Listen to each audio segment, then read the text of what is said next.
Hi, I'm Scott Heiman, 22 years worth of military experience, a couple more with the Federal Police, and I've been camping since I was 3-year-old. I'd like to discuss with you today what I've done to my rig, some of the things that makes mine just that little bit different, or what I've looked at into doing for it. Because it's not a rock climber, it's not a tourer. When I get out in those backtracks, this thing is my safety vehicle. One of the first things you consider when getting a camper trailer is it compatible with my vehicle? Now, a lot of people talk about ball weights and GVMs, and these are all really important, as well as the hitch itself. The extension from that is, are my wheels the same as the tow tug? You'll notice here that I've got standard Hilux rims. That's because I've got a Hilux. It's got the 6-stud pattern and the same PCD. So if I'm in trouble, I can then swap them over. Another thing to consider is the same wheel track. If your camper trailer has the same wheel track as your tow tug, you're reducing the friction and drag in mud, sand and snow.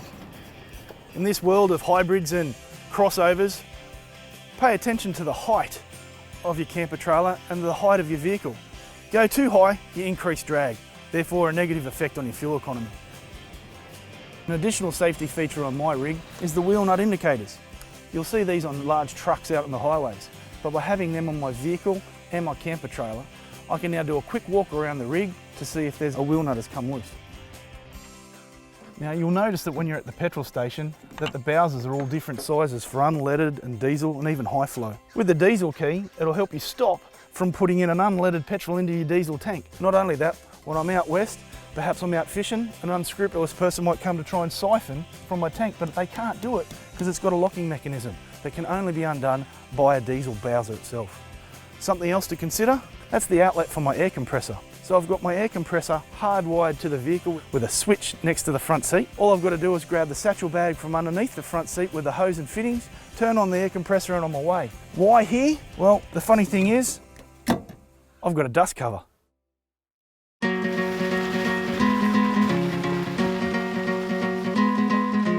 After the purchase of your house, your tow tug and your camper trailer are your next two considerable assets that you own. So I personally need my camper trailer to go where the tow tug can go. So that's why with the Echo 4x4 Kavango I've chosen the independent 4-wheel drive suspension.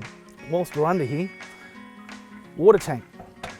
100 litres of water in that one, but you've got to carry water in multiple vessels. Why? Because you might go over a stick that'll pull out your plumbing, and by the time you end up at your destination, your 100 litres is already dribbled all over the road.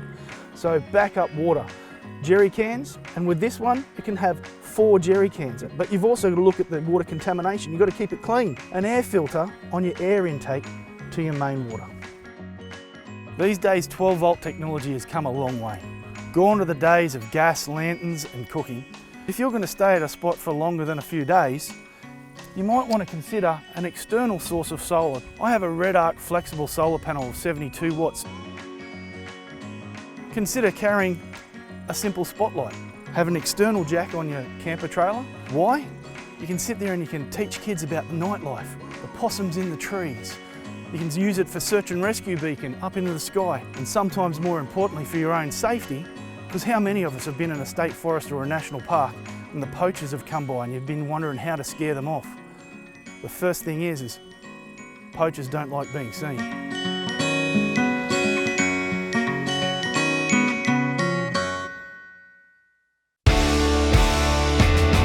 Sometimes people forget that everybody leaves the safety of their camper trailer or their vehicle, whether you're going fishing, bushwalking to that waterfall. So you need to take your survival kits and your first aid kits.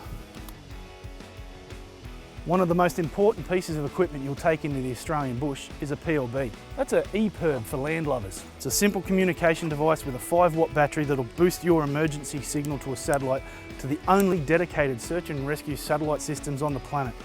I love the term redundancy, redundancy, redundancy. You've got your CB and your tow tug, and when you get out of that and you go for a bushwalk, you take your handhelds with you. But everybody leaves the van every now and then, and sometimes people stay behind. So a good thing to do is to install a CB in your camper trailer. Now everybody can talk to each other, because you don't know who along this sequence is going to get in trouble. Anything can happen in the Australian bush. This is Australia and I love a sunburnt country, but let's face it, bushfires can happen. and I don't want to be responsible for starting one. Plus there's other accidents that occur around a campsite. There's a campfire, there's gas bottle explosions, so you've got to start thinking about those contingencies and again have redundancy. Have a firefighting extinguisher inside your camper trailer. Have one at the front seat of the car in case there's a spinifex fire underneath around your exhaust, or even have another one in the back tray in case you've got an engine fire. You don't know where the fire is going to be, so be prepared. On top of that, start thinking about the other tools that you take. You might take a rake to rake up the sticks around camp before you establish camp. Why not take a fire rake? Now you can clean up your site before you establish it, and you can leave it next to the fire. In case it escapes from you, you can put it out easier.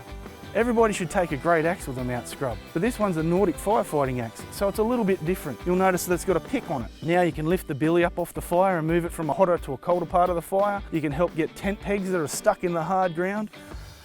And that's the thing about accessories when you go camping. They've got to have 2 or more uses. If they only have one use, I'm going to suggest you've taken the wrong tool bush. Not all chairs are created equal. Cup holders are a nice gimmick, but I prefer one that has preventative first aid. This saves me from the sun, the wind, and on those cold nights or up in the Alps, a small fire is amplified by the canopy chair. It's this kind of thinking that you've got to apply to your initial purchase of your vehicle, because after all, it's your safety vehicle. Then you've got to apply it to your camper trailer. Then you've got to apply it to all the little things that you throw in the back of both of them. Because after all, time spent in planning is seldom wasted, and prior preparation prevents piss poor performance.